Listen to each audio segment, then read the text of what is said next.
Sir வணக்கம் sir. இப்போ ஒரு லே அவுட் பிக்சேஷன் செய்வதற்கு ஒரு ஏக்கருக்கு 2 லட்சம் சார். இப்போ மனை மதிப்பு லே அவுட் பிக்ஸ் பண்றதுல பல்வேறு குளறுபடிகளாக நடந்துகிட்டு இருக்கு. அவ்வப்போது இந்த ஆணை, இந்த அதிகாரம் வந்து மாற்றி மாற்றி வழங்கப்பட்டு வருகிறது. முதலில் மாவட்ட பதிவாளர்களிடம் இந்த அதிகாரம் இருந்தது. சரி. அதன் பிறகு வேலைப்பளு காரணமாக சார் பதிவாளர்களிடமே ஒப்படைக்கப்பட்டது. அதன் பிறகு திரும்ப மாவட்ட பதிவாளரிடம் அளிக்கப்பட்டு மறுபடியும் சார் பதிவாளர் மாட்டி மாவட்ட பதிவாளர் ஒப்புதல் பெற வேண்டும், பின்னேற்பு ஆணை பெறப்பட வேண்டும் என்று விதிகள் இப்போது மாற்றியுள்ளார்கள். சரி. ஆனால் உண்மையில் நடப்பது சார் பதிவாளர்களின் கைகள் கட்டப்பட்டுள்ளன என்றுதான் கூற வேண்டும். நான் இந்த புகார் மனுவில் உள்ள விஷயங்கள் தொடர்பாக எனக்கு தெரியாது, படிக்கவில்லை, பார்க்கவில்லை. ஆனால் தங்களின் தற்போதைய செய்தியை பார்த்தேன். இதில் உள்ள அம்சங்கள் பெரும்பாலும் உண்மையாகவே இருக்கும் என்றே தோன்றுகிறது. ஏனெனில் நானும் மாவட்ட பதிவாளராக பணிபுரிந்து விருப்ப ஓய்வு பெற்று தற்போது சென்னை உயர்நீதிமன்றத்தில் வழக்கறிஞராக செயலாற்றி வருகின்றேன். சில எனது கட்சிக்காரர்கள் தொடர்பாக சில சார் பதிவாளர்களை நான் நேரடியாக அணுகும் போது கூட அவர்களும் இதே மனக்குமுறலில் தான் இருக்கிறார்கள் என்பதை தெரிய முடிந்தது. அவர்கள் சொல்லும் ஒரே வார்த்தை, சார் இங்கே போயிட்டு வாங்க சார், டிஐஜி துணை பதிவுத்துறை தலைவர் சொல்லணும் சார், அங்கிருந்து எங்களுக்கு ஆர்டர் வரணும் சார், இவங்களை போய் பாருங்க சார் சொல்றாங்க.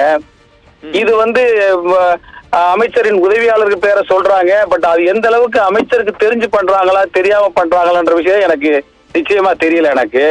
ஏன்னா அதுல சில வந்து அலுவல் ரீதியா உதவியாளர்கள் இருக்கிறாங்க.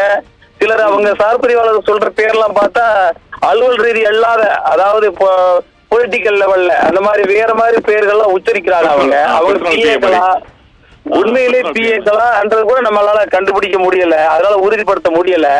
பட் நான் இது வரைக்கும் யாருக்கு அந்த மாதிரி நான் கொடுக்கல நானு. ஆனா எல்லா இடத்துலயும் வந்து இந்த மாதிரி ஒரு பெரிய பிரச்சனை இருக்குன்றது ஏற்றுக்கொள்ளக்கூடிய, ஒப்புக்கொள்ளக்கூடிய உண்மைதான். ஆனா இவங்க வந்து இந்த புகார் கொடுத்திருக்கிறாங்க, இதுல எந்த அளவுக்கு லஞ்ச ஒழிப்புத்துறை வந்து நடவடிக்கை எடுக்கும்ன்றது எனக்கு $1 பில்லியன் கொஸ்டினா தெரியுது.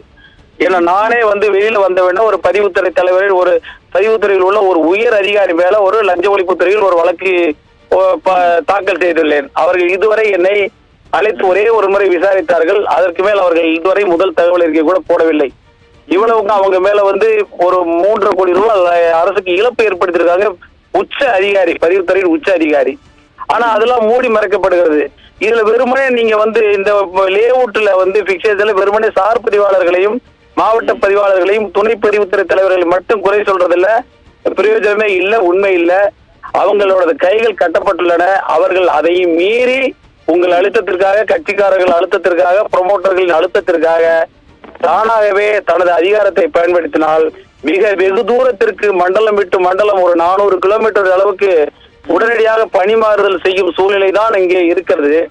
சில நேரங்கள் அவர்களுக்கு சார் பதிவாளர்கள் படித்தவர்கள், மாவட்ட பதிவாளர்கள் மிகப்பெரிய படித்தவர்கள், அவர்கள் எல்லாம் மிகவும் அசிங்கமாக அவமரியாதைப்படுத்தப்படுவதாக கூட தகவல்கள் வருகின்றன. 50-60 சார் பதிவாளர்கள் மத்தியில் கூட்டம் நடந்து கொண்டிருக்கும் போது கூட அவர்கள் அவமானப்படுத்தப்படுகிறார்கள். இதே போல தெரியாமல், எனக்கு தெரியாமல், என்னோட நாலேஜ் இல்லாமல் எதுவும் செய்யக்கூடாது என்ற போல அவர்கள் மிரட்டப்படுவதாகவும் தகவல் வருகின்றன. அதனால் இந்த வழக்கு, இந்த புகார் மனுவில் நீங்கள் குறிப்பிட்டிருக்கும் அம்சங்களில் உண்மை இருப்பதாகவே தோணுகிறது. எனது அனுபவத்திலும் இதுவே தெரிகிறது.